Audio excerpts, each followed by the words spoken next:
दोस्तों कक्षा 12 की बायोलॉजी के अध्याय 18 तेल, रेशे, मसाले एवं औषधि उत्पादक पादपों के बारे में अध्ययन करेंगे। दोस्तों कल हम आर्थिक वनस्पति विज्ञान के बारे में अध्ययन कर रहे थे। आर्थिक वनस्पति विज्ञान में हमने तेल, रेशे, मसाले, औषधि उत्पादक पादप आदि के बारे में वर्णन किया था। सबसे पहले हम तेल के बारे में बात करते हैं। तेल क्या है, किन किन पौधों से प्राप्त होता है, कितने प्रकार का होता है, किन किन फसलों के बीजों में तेल की मात्रा कितनी कितनी प्रतिशत होती है, उनमें विशेष प्रकार की गंध की उपस्थिति या अनुपस्थिति किसके आधार पर होती है आदि के बारे में हम इस अध्याय में अध्ययन करेंगे। सबसे पहले दोस्तों हम बात करते हैं तेल के बारे में। तेल रासायनिक दृष्टि से जो वसीय तेल होते हैं, उन वसीय तेलों में यदि उन्हें सामान्य ताप पर रखा जाए तो वे द्रव अवस्था में, अर्धठोस अवस्था में या कई बार ठोस अवस्था में पाए जाते हैं। यानी तेल सामान्य ताप पर, द्रव अवस्था में, लिक्विड में, या कुछ तेल ऐसे होते हैं जो अर्ध ठोस अवस्था में होते हैं और कुछ तेल ऐसे होते हैं जो ठोस अवस्था में होते हैं। जैसे नारियल का तेल सामान्य ताप से कम पर, थोड़ा कम टेम्परेचर पर रखा जाए तो उस परिस्थिति में ठोस अवस्था में आ जाता है। तेल जल में अविलय होते हैं। यदि तेल को जल के अंदर विलय किया जाए तो विलय नहीं होता, इसलिए तेल अविलय होते हैं।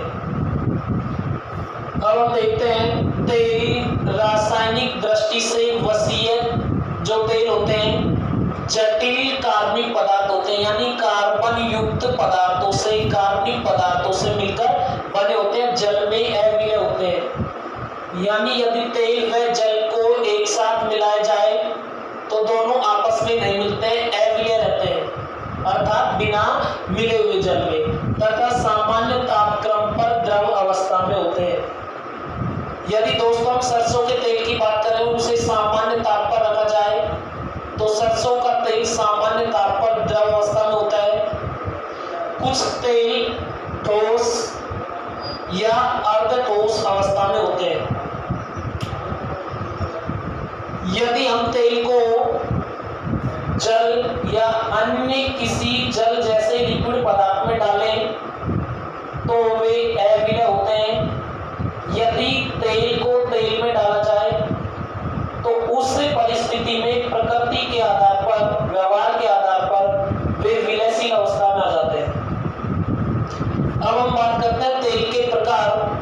तेल कितने प्रकार का होता है? पादपों से जो तेल प्राप्त होता है वो दो प्रकार का होता है। पादपों से प्राप्त तेल दो प्रकार का होता है। पहला जो इसका प्रकार होता है सैगंध तेल, अनिवार्य या वाष्पशील तेल। यानी जो सैगंध तेल होता है उसे अन्य नाम जैसे अनिवार्य तेल या वाष्पशील तेल के नाम से भी जाना जाता है। सैगंध तेल को किसके नाम से जाना जाता है? अनिवार्य तेल या वाष्पशील तेल।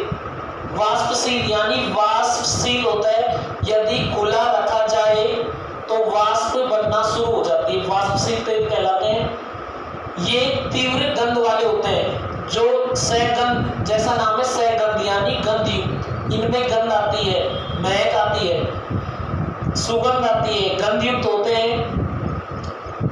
गंध तेल के अंदर गंध कब होती है? जब वो वाष्पशील होते हैं, यानी जब तेल भाप बनकर किसी भी पात्र, जिस पात्र में उसको रखा जाता है, उससे बाहर निकलना शुरू कर देता है तो उस परिस्थिति में सैगंध हो जाते हैं, यानी गंध वाले हो जाते हैं। वाष्पशील तेल गंध वाले होते हैं और जो अवाष्पशील तेल होते हैं वो गंध वाले नहीं होते हैं। तो हम बात कर रहे थे कि सैगंध तेल को अनिवार्य तेल, वाष्पशील तेल के नाम से भी जाना जाता है। ये तीव्र गंध वाले वाष्पशील हाइड्रोकार्बन, हाइड्रोजन और कार्बन के यौगिक होते हैं, जिनका पृथक्करण आसवन विधि द्वारा किया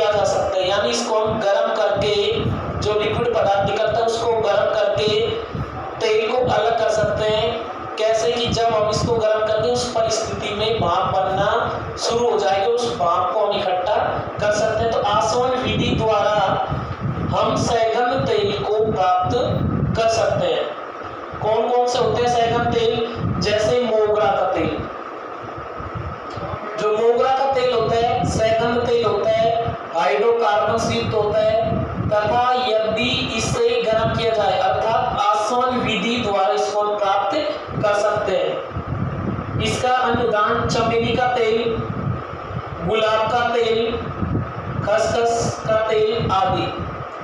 यदि दोस्तों इस तेल को लंबे समय तक पात्र में रखकर उस पात्र को खुला रखा जाए तो उस परिस्थिति में यह तेल धीरे धीरे पात्र से गायब हो जाता है, क्योंकि यह कैसा होता है? वाष्पशील। वाष्पशील होने के कारण पात्र बिल्कुल खाली हो जाएगा और तेल वाष्पशील होने के कारण पात्र से बाहर आ जाएगा। और जब तेल पात्र से बाहर आता है उस परिस्थिति में वो सैगंध होता है, यानी गंधयुक्त होता है, जिसके कारण उसकी गंध एक स्थान से दूसरे स्थान पर पहुंच जाती है, क्योंकि कणों के अंदर क्या होती है? गति होती है, और उस गति के कारण ये वाष्पशील अवस्था में पाए जाते हैं। अब हम बात करते हैं जो तेल पादपों से जो तेल प्राप्त होता है उसका दूसरा प्रकार कौन सा है? पहला जो प्रकार था सैगन तेल, अनिवार्य तेल या वाष्पशील तेल, और इसका जो दूसरा प्रकार है वह वसीय तेल, स्थिर तेल या अवाष्पशील तेल। ये जो तेल होते हैं वसीय होते हैं, फैट युक्त होते हैं। कैसे होते हैं? फैट युक्त। स्थिर, स्थिर का मतलब यदि इन्हें किसी पात्र में रखा जाए और पात्र को खुला छोड़ दिया जाए तो उस परिस्थिति में ये पात्र में जितनी मात्रा में थे उतनी ही मात्रा में उपस्थित रहते हैं, अर्थात स्थिर रहते हैं। यह अवाष्पशील तेल, वसीय जो तेल है उसे अवाष्पशील तेल के नाम से भी जाना जाता है, क्योंकि ये जो तेल होते हैं इन्हें यदि सामान्य ताप पर या सामान्य से अधिक ताप पर भी रखा जाए तो उस परिस्थिति में इनमें भाप बनना शुरू नहीं होता है, अर्थात इनकी भाप नहीं बनती, इसलिए इन्हें अवाष्पशील तेल कहा जाता है। कौन सा तेल कहा जाता है? अवाष्पशील तेल। वसीय जो तेल होते हैं अवाष्पशील होते हैं। वसीय अम्ल तथा ट्राइग्लिसराइड अल्कोहल के एस्टर होते हैं। वसीय अम्लों तथा किसके? ट्राइग्लिसराइड अल्कोहल के एस्टर होते हैं। कहने का मतलब ये कि यदि इन्हें लंबे समय तक खुले पात्र में रखा जाए तो ये वाष्पशील नहीं होते हैं। इनको सामान्य आसवन विधि द्वारा पृथक नहीं किया जा सकता। जो वसीय तेल होते हैं उन्हें सामान्य आसवन विधि द्वारा पृथक नहीं कर सकते। जैसे यदि हम सरसों के तेल की बात करें तो उस परिस्थिति में सरसों के तेल को हम वाष्पन विधि द्वारा पृथक नहीं कर सकते। इसके लिए हमें उनके बीजों को अत्यधिक दाब पर रखकर तेल निकालना होगा, अर्थात दाब के द्वारा ही तेल निकालना संभव है, ना कि आसवन विधि द्वारा तेल को पृथक कर सकते हैं। एक बार वापस देखेंगे, वसीय तेल को स्थिर तेल या अवाष्पशील तेल के नाम से भी जाना जाता है। वसीय जो तेल होते हैं इन्हें आसवन विधि द्वारा पृथक हम नहीं कर सकते हैं। कौन कौन से तेल होते हैं? जैसे सरसों का तेल, मूंगफली का तेल, तिल का तेल आदि।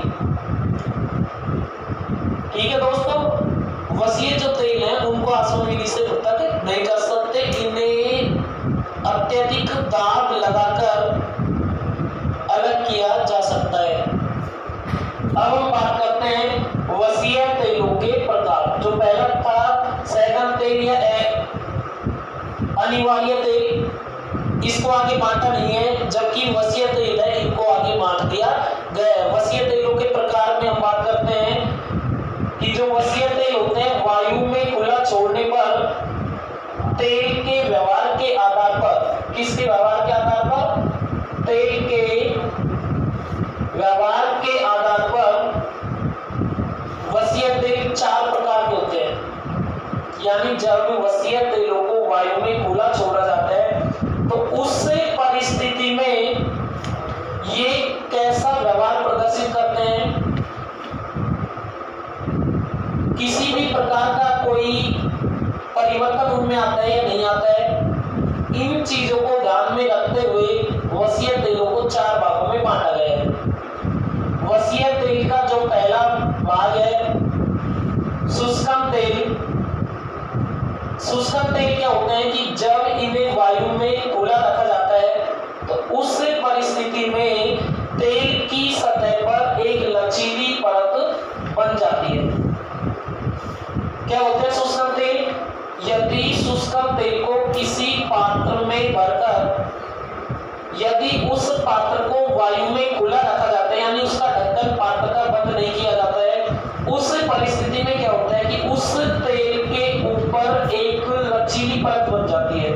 क्या बन जाती है दोस्तों? लचीली परत। जैसे अलसी का तेल, सोयाबीन का तेल। यदि अलसी का जो तेल है या सोयाबीन का तेल है, उस तेल को यदि हम खुले पात्र में वायु की उपस्थिति में रखते हैं तो कुछ समय बाद एक लचीली परत बन जाती है। कौन सा तेल है? अलसी का तेल, सोयाबीन का तेल आदि। अर्ध शुष्कन यदि तेल की बात करें, वसीय तेल का जो दूसरा टाइप है अर्ध शुष्कन तेल है। अर्ध शुष्कन तेल क्या होते हैं कि वायु के साथ लंबे समय तक यदि संपर्क में इनको रखा जाता है, यानी अर्ध शुष्कन तेल को किसी पात्र में रखकर यदि लंबे समय तक वायु के संपर्क में उस पात्र को रखा जाए तो उस परिस्थिति में उस तेल के ऊपर एक लचीली परत बन जाती है। कौन सा तेल होता है? बिनोले का तेल और तिल का तेल। दोस्तों शुष्कन और अशुष्कन, अर्ध शुष्कन तेल में क्या अंतर है? शुष्कन जो तेल होता है उसे वायु में कुछ समय के लिए यदि हम खुला रखें तो लचीली परत बन जाती है, जबकि अर्ध शुष्कन जो तेल होता है उसे यदि वायु के साथ लंबे समय तक संपर्क में रखें तब एक लचीली परत का निर्माण होता है। इसमें तो हम कम समय में ही लचीली परत प्राप्त कर सकते हैं। और जो अर्ध शुष्कन तेल होता है उसे लंबे समय तक वायु की उपस्थिति में या वायु के संपर्क में रखा जाता है। उस परिस्थिति में उसमें एक लचीली परत बन जाती है। ऐसे कौन कौन से किन किन बीजों से तेल प्राप्त होता है? बिनोले से और तिल से।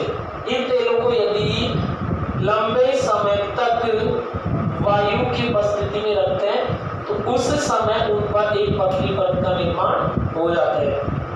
इसके बाद हम बात करते हैं अशुष्कन तेल।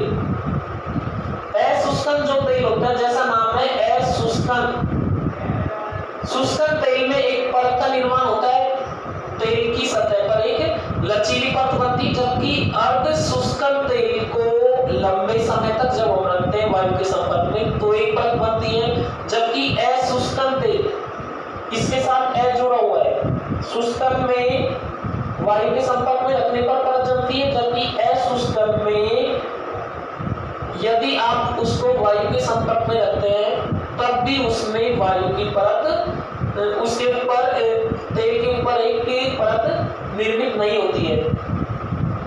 अशुष्कन तेल ये वायु के संपर्क में किसी भी प्रकार की परत नहीं बनाते। यदि इनको कितने भी समय के लिए हम खुला रखें पात्र में, पात्र को बंद नहीं करें, उस परिस्थिति में इन तेलों के ऊपर किसी भी प्रकार की कोई भी परत नहीं बनती, अर्थात तेल की जो प्रकृति है उसमें किसी भी प्रकार का परिवर्तन नहीं होता है। कौन कौन से तेल ऐसे? सरसों का तेल, अरंडी का तेल और मूंगफली का तेल। इन तेलों को यदि लंबे समय तक रखा जाए तब भी वायु के संपर्क में लाने से इनमें किसी भी प्रकार की परत का निर्माण नहीं होता है। अगला वसीय तेल का जो अगला प्रकार आता है वसा या चर्बी। वसा या चर्बी की क्या विशेषता होती है दोस्तों? सामान्य ताप क्रम पर यदि इनको रखा जाए तो उस परिस्थिति में ये ठोस अवस्था में या अर्ध ठोस अवस्था में होते हैं। यहाँ में परिवर्तन देखते हैं समझने के लिए कि जो शुष्कन तेल है, शुष्कन तेल,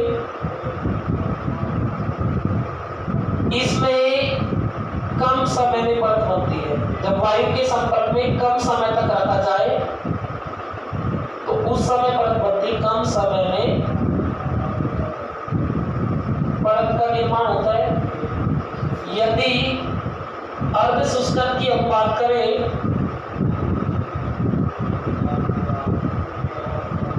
अर्ध शुष्कन तेल, तो लंबे समय तक जब हम इसे रखेंगे तब परत का निर्माण होगा। लंबे समय तक वायु के संपर्क में रखेंगे तो परत का निर्माण होगा। अशुष्कन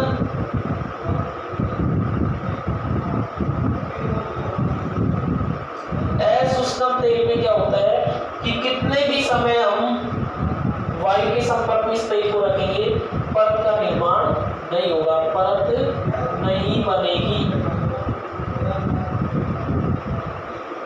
और यदि हम बात करते हैं वसा या चर्बी,